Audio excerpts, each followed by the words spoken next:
Franguinho Sem Censura, a resenha esportiva em que a linha é não ter linha. Se eu quiser falar com Deus,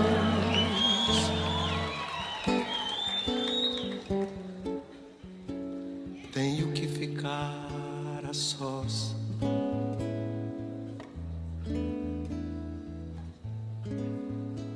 Tenho que apagar a luz.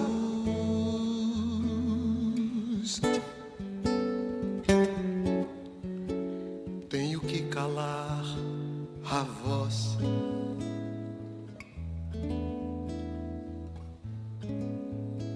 Tenho que encontrar a paz.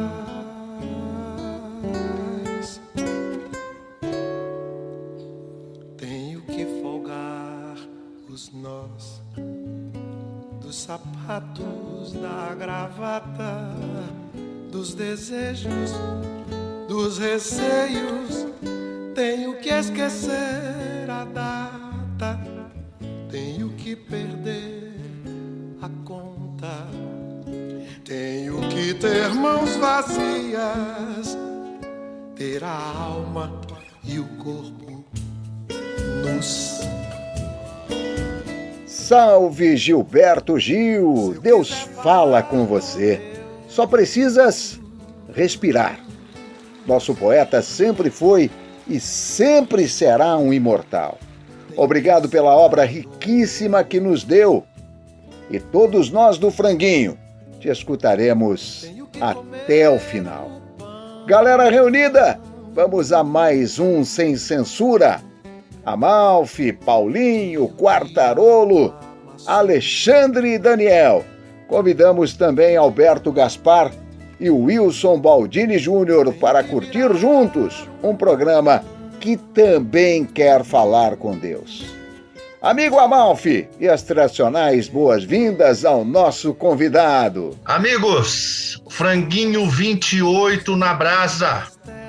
De volta, Baldini e Alberto Gaspar, sejam bem-vindos. A Lê já é da casa. Vamos botar esse franguinho mais perto da brasa e vamos detonar. Bom dia a todos. Bom dia. Oi, bom dia. Bom, a minha parte pode ser a quarta, a carne escura, tá? Sempre briguei em casa com as minhas irmãs pela asa e pela coxa. A Lê gosta do quê? Da coxa, da asa ou da coxinha da asa? Eu só gosto de dois pedaços do frango. Dos pés à cabeça. Dos pés à cabeça. Quartarolo, vamos lá. Vamos mudar um pouco. Quartarolo, gosta do quê? Já que você mora aí perto do frangó, o que você mais gosta? Rapaz, eu detesto frango, só se for de manhã, à tarde e à noite, daí é bom. Tá.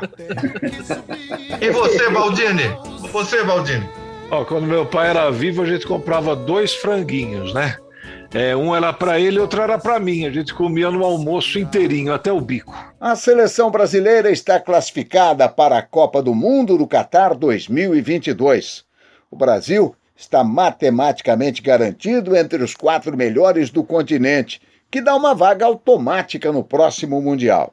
A classificação antecipada marca a melhor campanha da seleção neste formato das eliminatórias, com 11 vitórias em 12 jogos.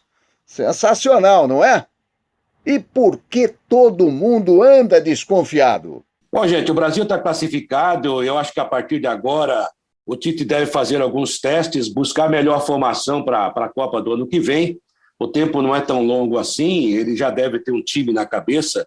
Eu detesto esse negócio de falar de família Tite, família escolar, porque o futebol é muito dinâmico, né?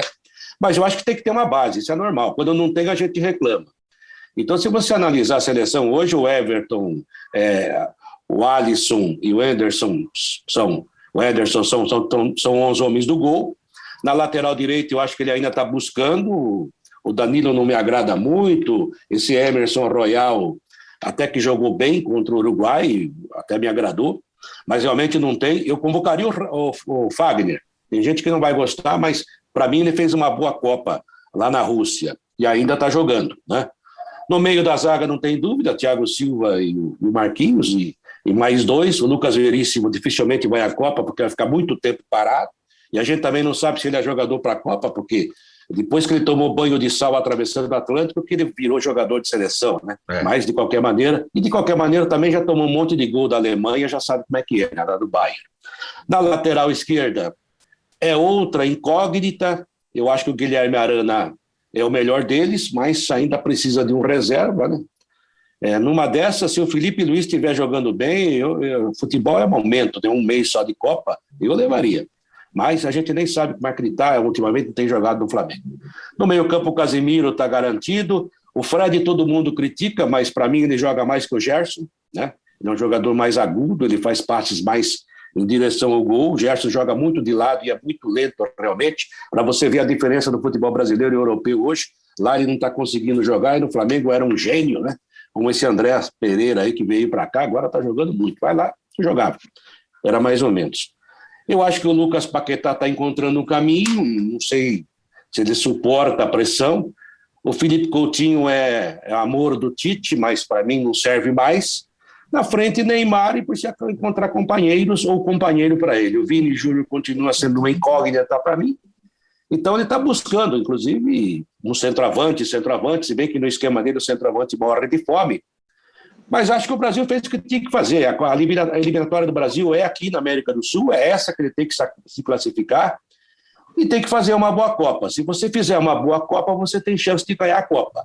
Agora, se você não jogar bem na Copa, você pode sair num jogo só como aquele contra a Bélgica, em que jogou um bom segundo tempo, mas não conseguiu virar o jogo. Então, eu acho que está dentro dos conformes. Acho que o Tite tinha que ser mantido, não vejo ninguém melhor que ele por aí.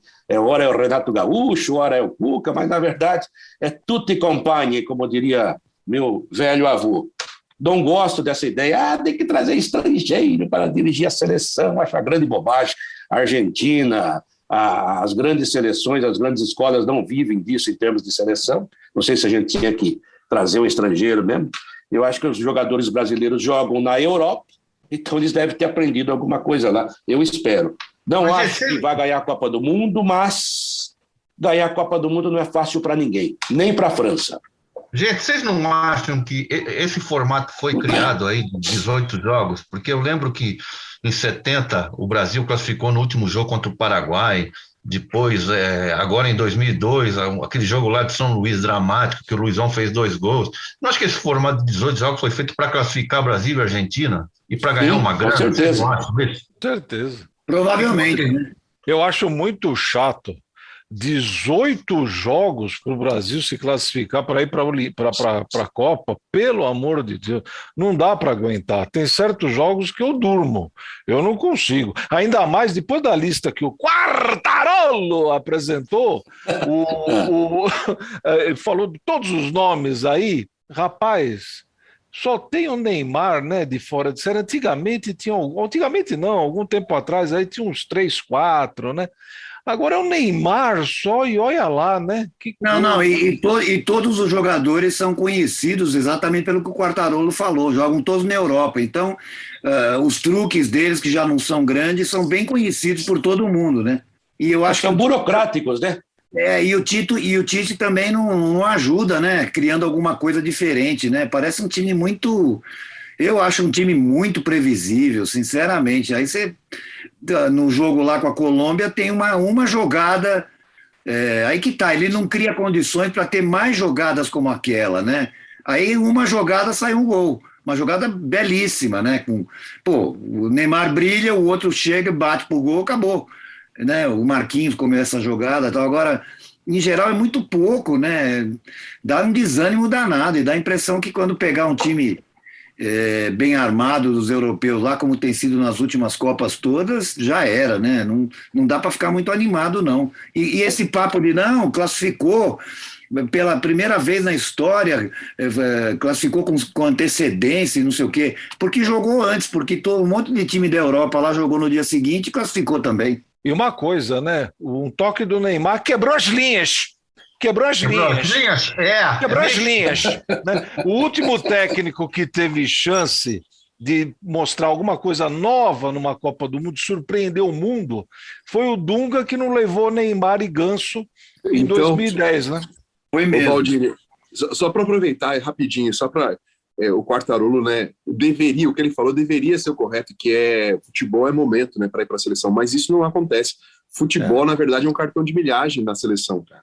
Os caras fazem um cartão de milhagem e daí o técnico vai dando pontinhos para esses caras aí.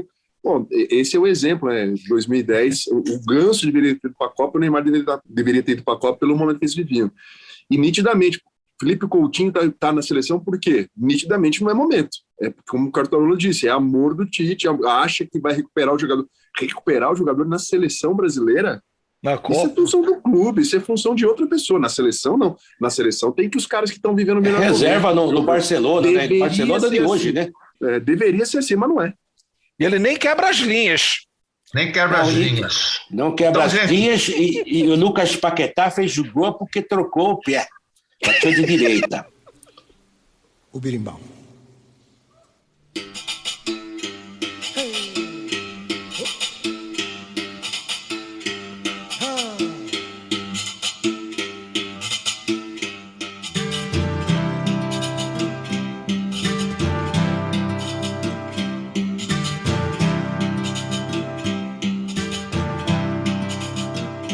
O rei da brincadeira, José, o rei da confusão, e João.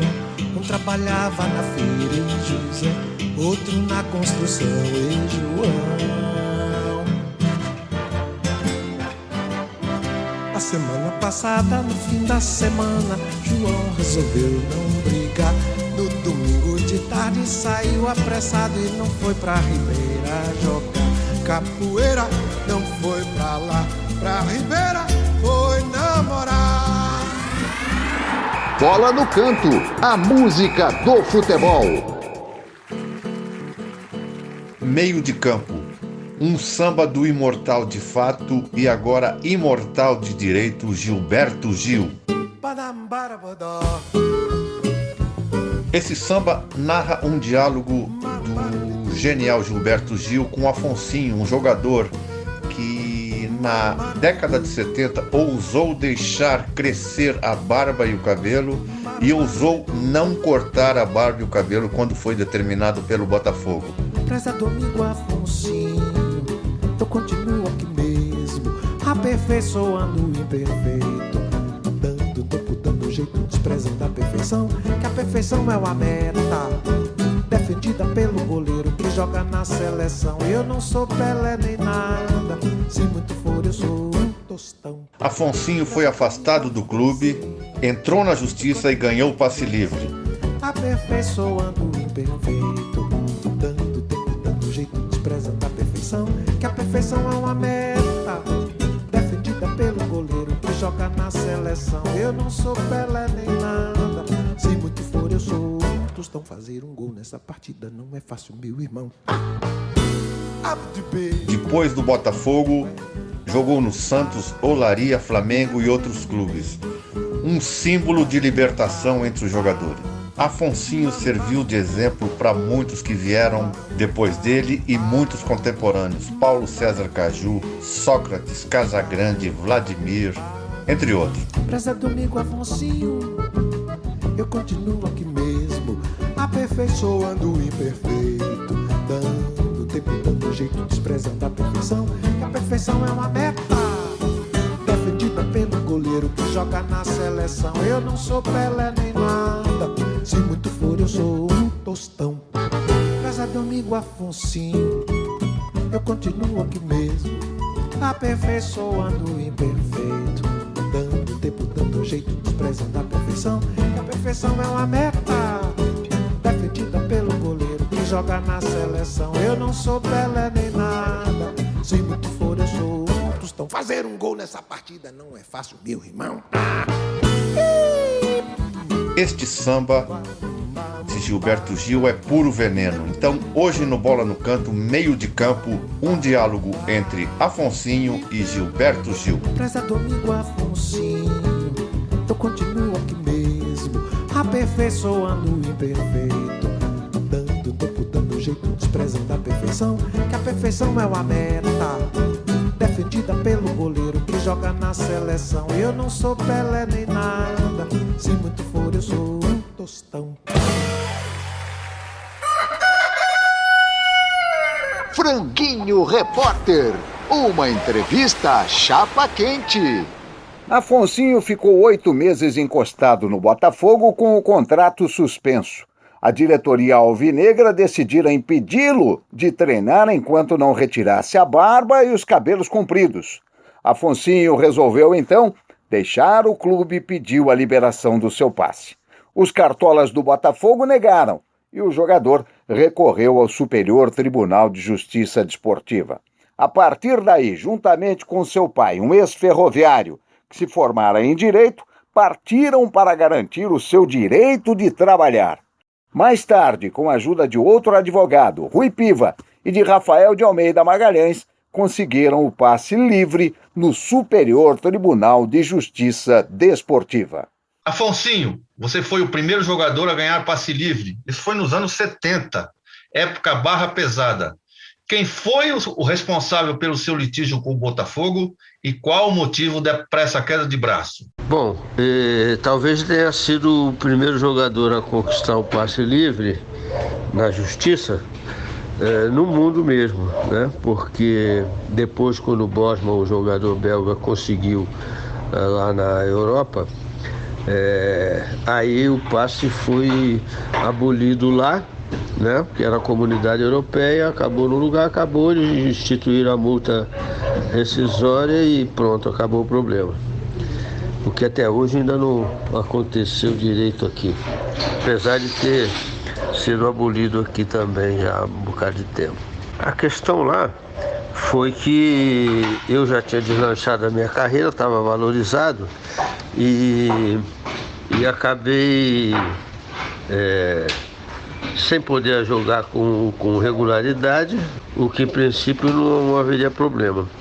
Mas havia os clubes assim, mais valorizados que faziam proposta e o Botafogo nem me soltava, nem eu jogava com regularidade. Problema de relacionamento, né? Com o treinador e a direção, porque acabava o meu contrato e eu não podia sair, apesar de ter propostas e tudo, né? Inclusive por empréstimo, que não era muito favorável para mim, mas para resolver aquela situação de momento eu aceitava. E isso criou um impasse, né? Um desgaste, e eu acabei sem no primeiro momento emprestado ao Olaria, e depois na volta o problema ficou até mais grave. Eu não tive outro recurso senão recorrer à justiça, tentar me liberar e retomar minha profissão. Você, como Sócrates, se formou em medicina, né? Vocês eram amigos? Vocês se falavam com frequência? Tinha alguma relação? Sim, ficamos próximos à medida que se estreitavam as identidades de interesses, né?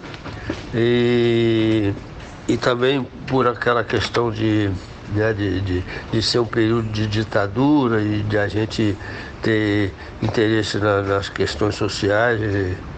Então fomos nos aproximando, nos tornando amigos.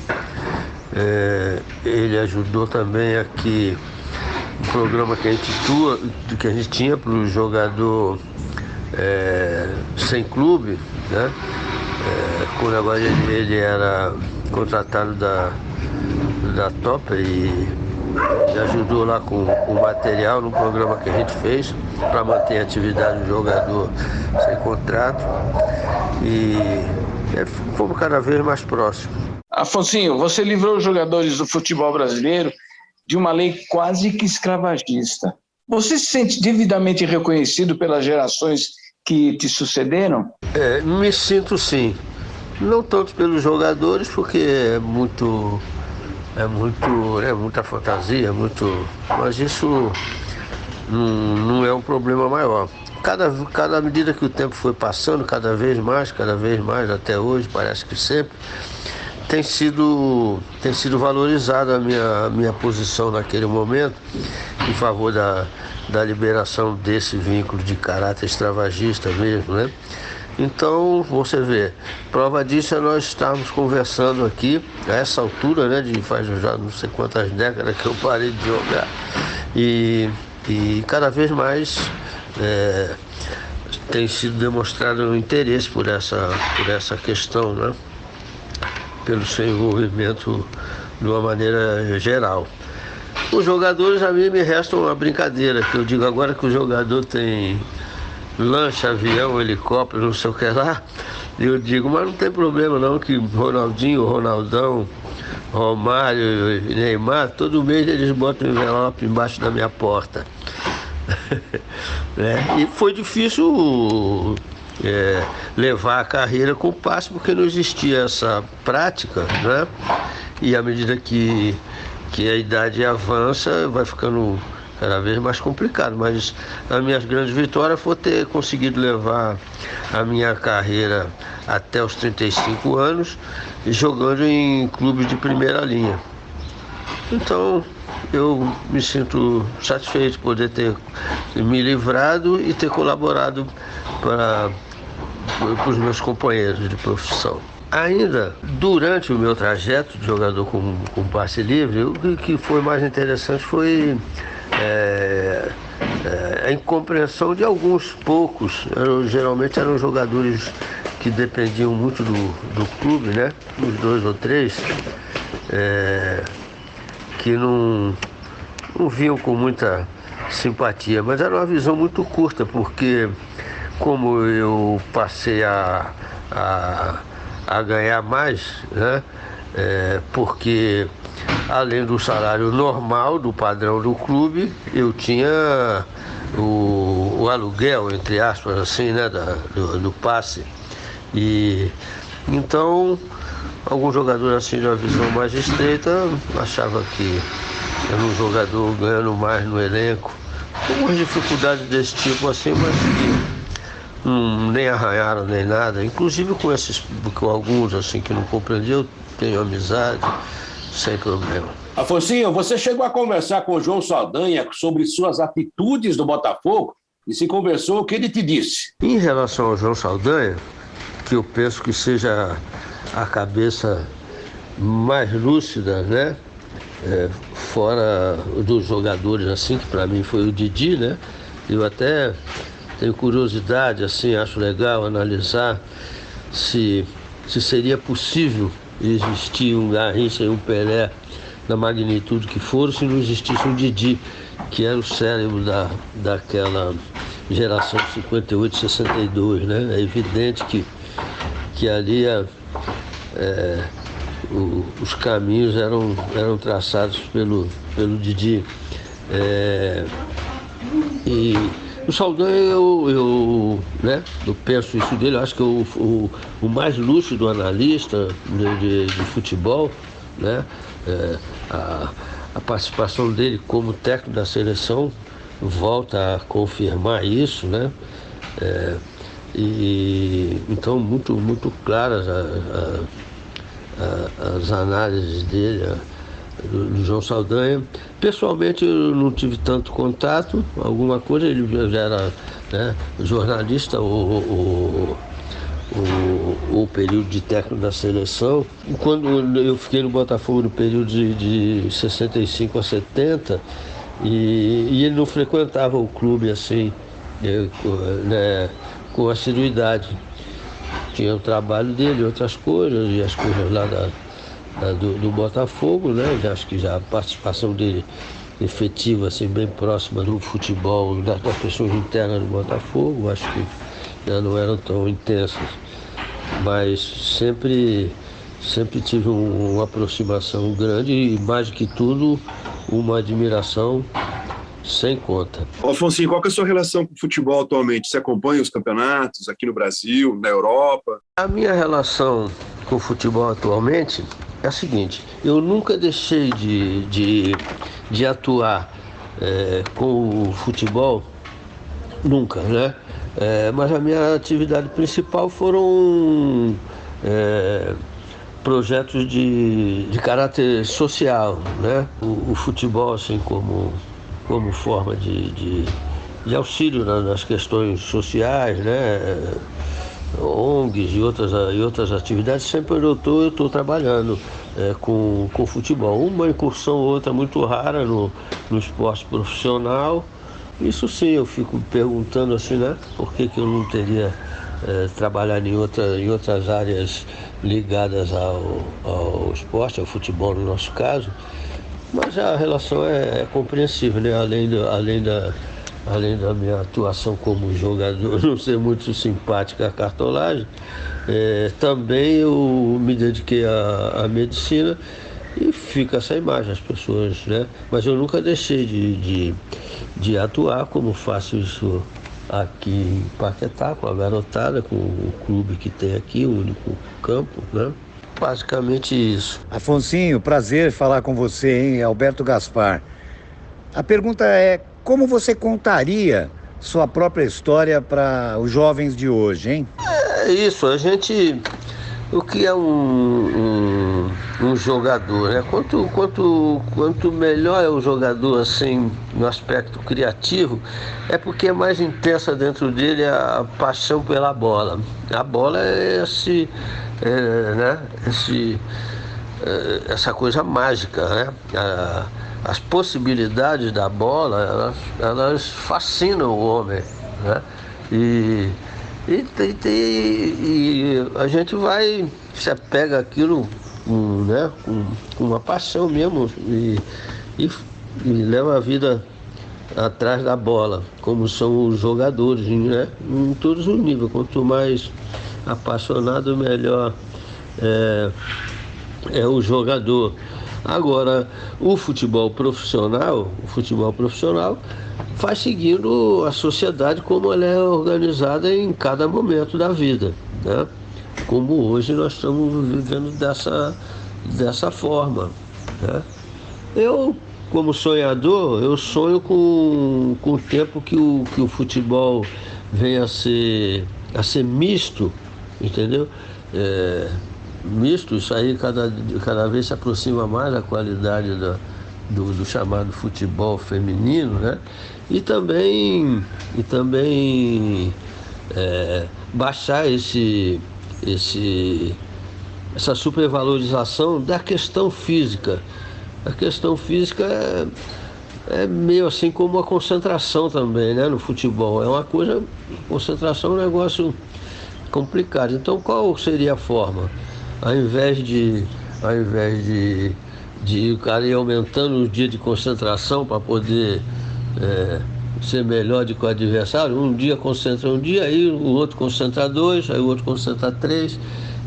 Então é impedir isso, né? Que de uma maneira talvez um pouco exagerada seria um cárcere privado. Então também essa questão de superexposição, de jogar todo dia, essa coisa assim. Mas o tempo é o tempo, não tem muito mais onde colocar jogos e tudo, né? Como eu estava falando antes, está a questão de hiperconcentração, né? Que o sistema favorece o mais rico engolindo o mais pobre e ficando cada vez mais sozinho até implodir. É a questão que tem a ver, assim, na minha maneira de ver, até com a questão da ecologia do meio ambiente. Se você não cuida do mangue, como é que você vai ter peixe? Então lá vai os times para a série B, C, D, né? O Santa Cruz do Recife com um estádio, né? Agora mesmo eu estou lendo o livro aí, a biografia do nosso querido amigo falecido há pouco, companheiro Sicupira, e né, no período que ele passou por Ribeirão Preto, né, com aquela potência que também, né, poderia ter um futebol assim, lá nas alturas. Pelo contrário, quer dizer, vai ficando cada vez mais encurtado o caminho. O meu clube lá de início, o 15 de Jaú, que sempre foi bom para jogador, para treinador, é uma torcida apaixonada que continua, né, com o clube e tal, mas já na Série D são esses fenômenos do momento que a gente vive. Afonsinho, ser homenageado numa canção composta pelo genial e agora imortal Gilberto Gil, te dá muita satisfação? Quanto né, quanto a essas homenagens, livros, filmes e a música de Gilberto Gil que você citou, foi um gesto da grandeza agora, né? Aproveitar para cumprimentar o ministro que agora é imortal, né? Muito merecido por tudo que ele significa, né? Pela dedicação dele à arte da música. Então foi mais um gesto dele de grandeza, né? Procurando passar uma mensagem no momento que eu estava, né, lutando aí pela questão da liberação do meu passe, um gesto sutil, delicado e que mostra bem a grandeza do querido Gilberto Gil.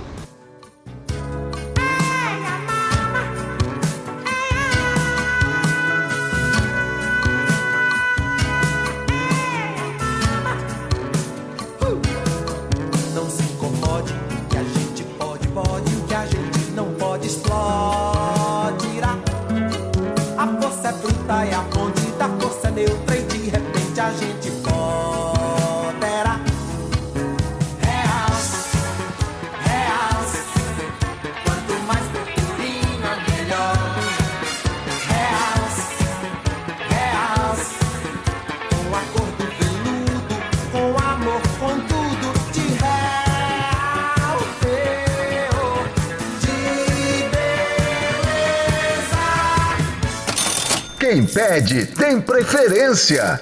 Quem não chora, não mama. Alô, seu Eduardo Luiz Saverin. Eduardo Luiz Saverin, o homem mais rico do Brasil aos 39 anos de idade. Ele é um dos 5 cofundadores do Facebook. O cara tem uma grana preta. Então, em primeiro lugar, o senhor, meus parabéns, porque tenho inveja dessa situação.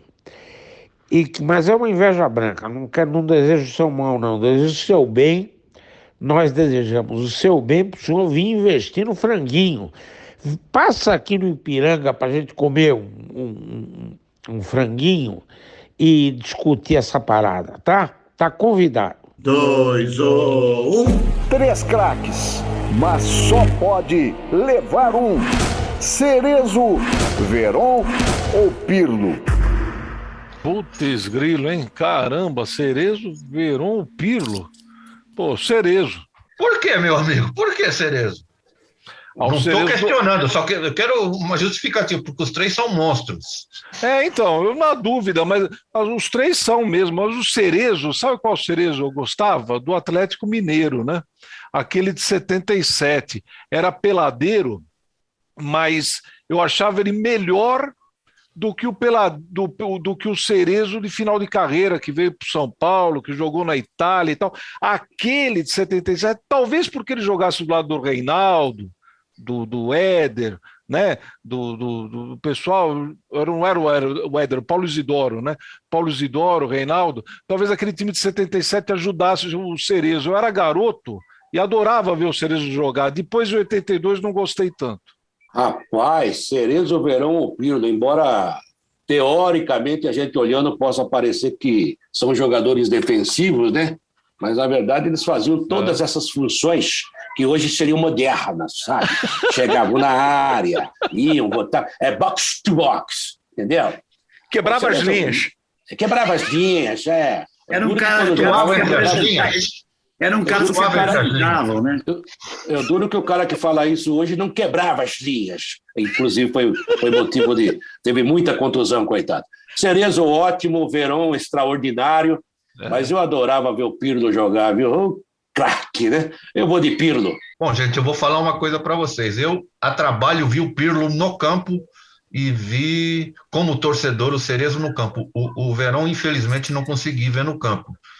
Mas é uma briga difícil, porque eles eram aqueles jogadores que eles davam o passe e iam na direção de quem recebia o passe para dar opção, para fazer a triangulação, né? Moderno. Fazer a triangulação, Quartarolo. Eu fazia a triangulação. Mas agora, espetacular. Os três, né? Os três faziam isso.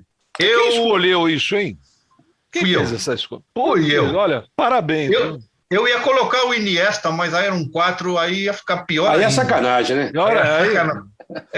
Mas como o Baldini falou, eu sou grande fã do Cerezo, então, e o que fizeram com o Cerezo em 82 foi uma canalice, porque depois ele ganhou o título pelo São Paulo com 38 anos, sendo o melhor em campo.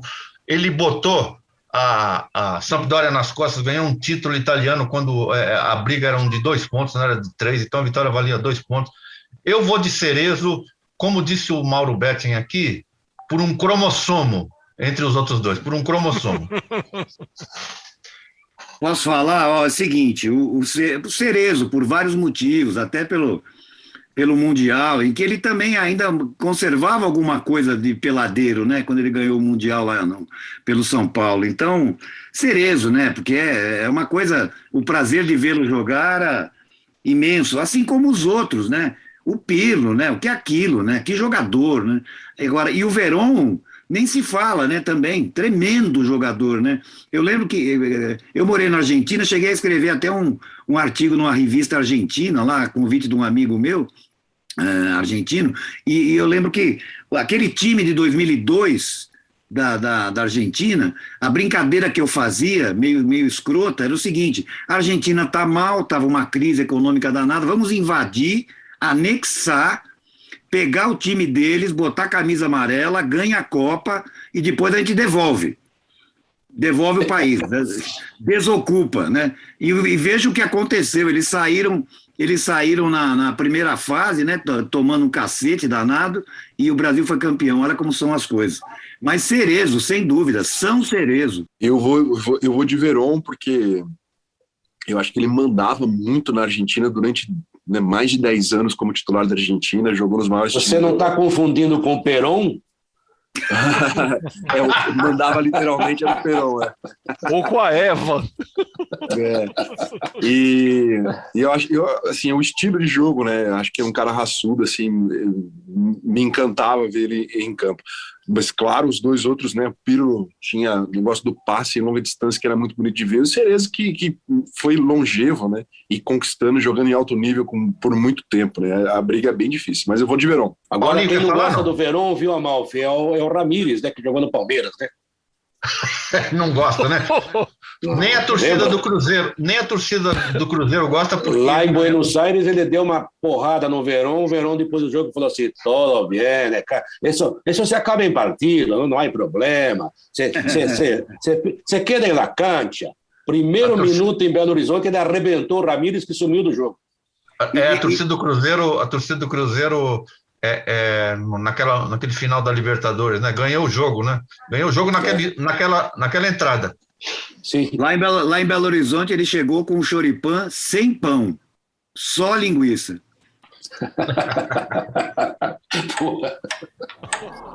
A última volta do ponteiro.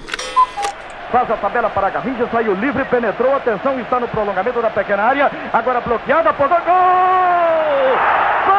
Sensacional, uma joia o gol de Garrincha. Esse é para acabar com a festa, não há necessidade de mais nada. Pintas, mais pintas, baile pela direita, descobriu, claro, atirou quase do ângulo impossível o demônio da Copa Mané Garrincha. Alô, galera, Botafoguense, aqui é o Zezinho, vamos cair desse ritmo. Alô, Botafogo! Time da malandragem.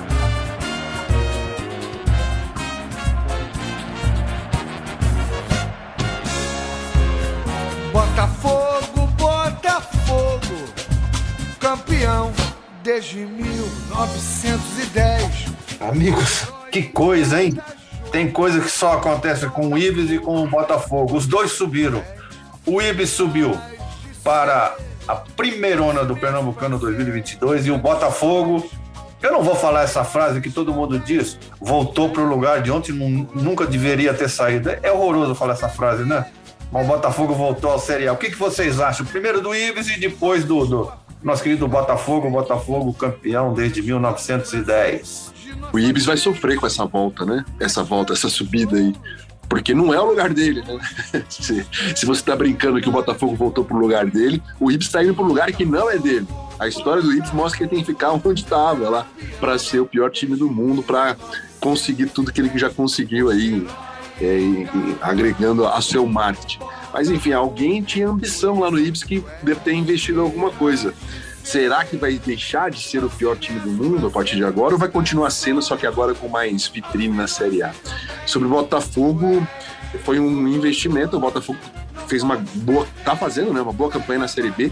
O pessoal disse que foi a Série B mais disputada de todos os tempos, então só tem que se parabenizar o Botafogo, que está voltando à Série A. Agora, lembrando ao Botafogo que se não mudar o jeito de investir, volta para a Série B. E daí a Série B pode ser um lugar definitivo para o Botafogo. Tem que tomar cuidado.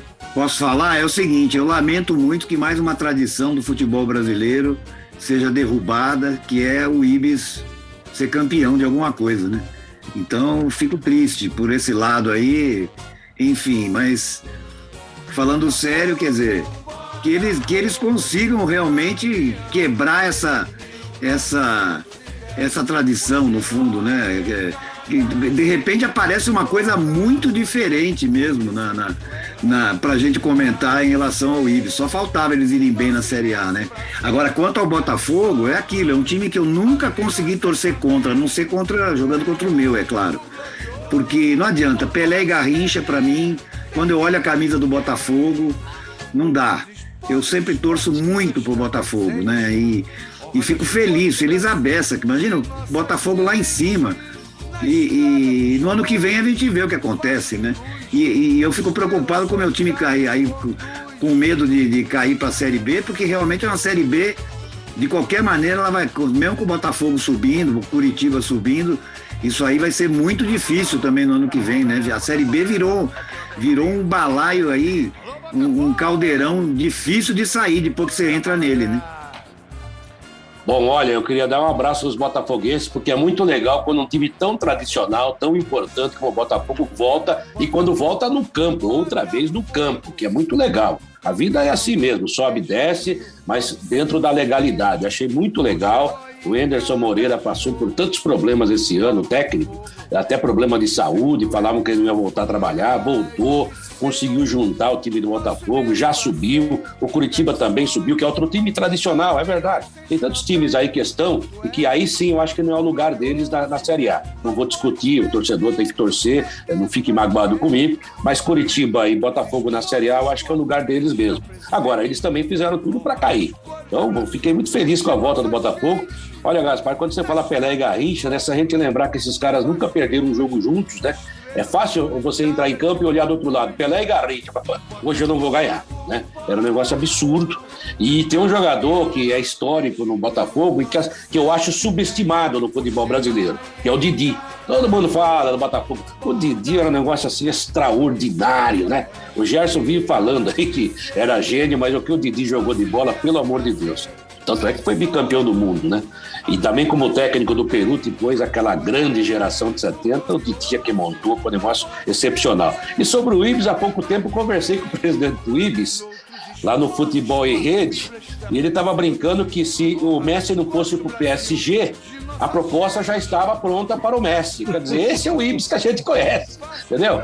Agora, tudo bem, isso mostra que o sonho existe até no pior time do mundo, e sonhar não custa nada, né? Aliás, a vida devia ser um sonho e o sonho devia ser a vida, né, gente? Acho que ele fez oferta pro Messi já pensando na Libertadores, eu acho. Sim, né? Sim. É isso mesmo. Pode ser.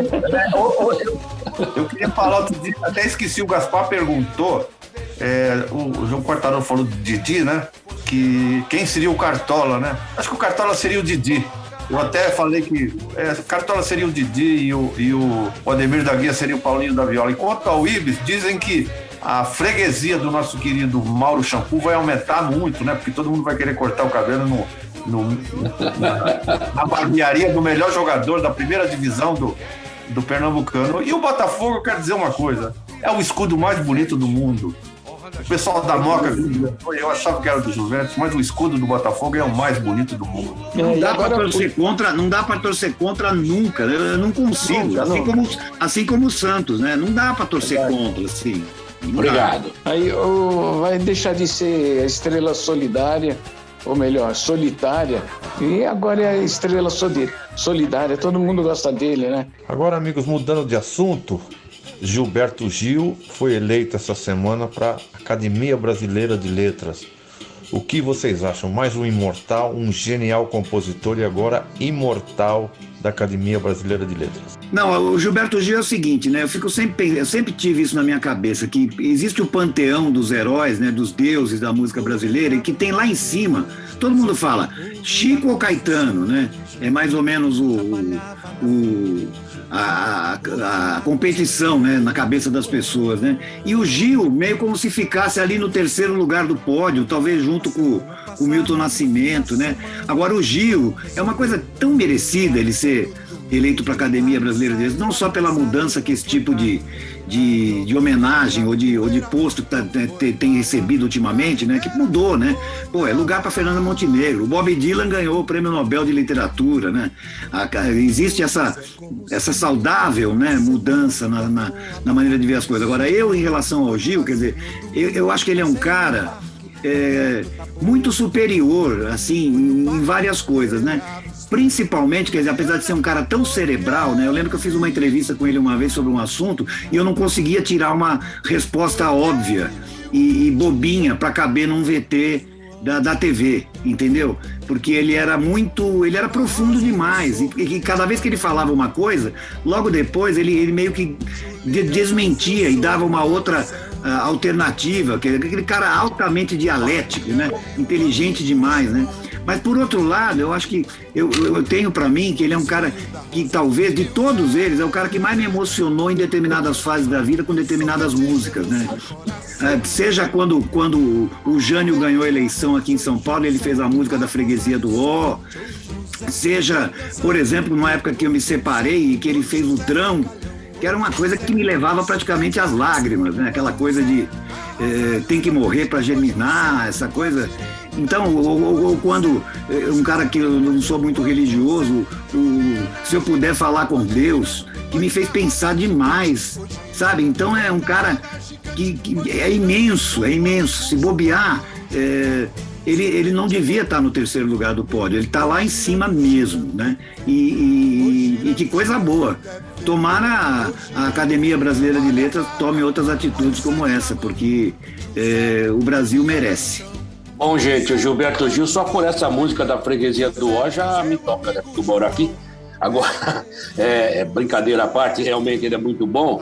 Vocês falaram do Chico e do Caetano, né? O Gaspar falou, e realmente merecem aplausos diários, infinitos. Mas eu acho que o Gil é mais completo que eles, na minha opinião. Desculpe, posso falar e sair correndo aqui e vou tomar pancada.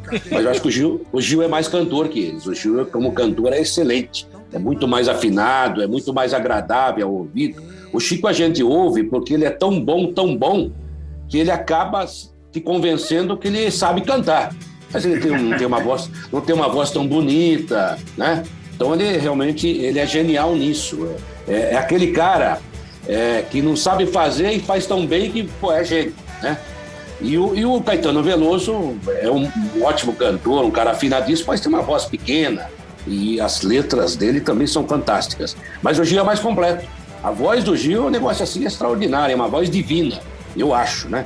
E desde Domingo no Parque, que eu adoro o Gilberto Gil. Então, o Gilberto Gil e aquela sonoridade, né, que você pode ouvir o dia inteiro, porque tem tipo de cantor, de letra, que você fala, não, isso quando eu estou muito feliz não vou ouvir. O Gil serve para tudo. E parabéns ao Gilberto Gil e parabéns a vocês por lembrarem, fazer também a nossa pequena, humilde homenagem a um dos maiores da história em todos os tempos, com certeza. Gil, na minha opinião, Gil é Gil, né? Não tem muito o que falar. Eu só vou dizer aqui uma frase de uma canção dele. Amarra o teu arado a uma estrela, e os tempos darão safras e safras de sonhos, quilos e quilos de amor. Uma coisa que está precisando muito hoje em dia, né? A gente que é repórter, né? O Gaspar lembrou de várias frases, o Paulinho está trazendo essa também. É uma fonte inestimável, né? Para a gente que é repórter, a gente vive a vida meio que em frases, né? Pensando em frases para a gente colocar numa reportagem, num VT, para usar num trabalho, e é uma fonte inesgotável, assim, o Gilberto Gil. A quantidade de frases que fala assim, como é que eu nunca pensei nessa frase para usar, né? Porque é difícil, né, ser genial, não é fácil. Só quem é genial, né? A gente vive na mediocridade tentando imaginar como seria possível criar uma frase daquelas, como tantas essas que o Gil canta em suas músicas. Eu, nos últimos anos, lembro muito do Gilberto Gil, porque às vezes eu penso, uma com fé eu dou, segunda costuma falhar, né? Porque realmente está cada vez mais difícil. Valeu, meus amigos! O franguinho estava excelente mais uma vez hoje, bem temperadinho, como sempre, acompanhado daquela geladinha. Nós estamos agradecendo a você que acompanhou o nosso Franguinho Sem Censura através do Instagram, do Facebook. Continuem compartilhando com os amigos. Lembrando que sábado, às 6h tem o Franguinho na Bravo Web Rádio. E agora uma novidade, hein? A reapresentação do programa na Bravo Web Rádio também às terças-feiras. Isso mesmo, terça-feira você acompanha o Franguinho às 9h. Grande abraço a todos, até a próxima! Franguinho Sem Censura, a resenha esportiva em que a linha é não ter linha.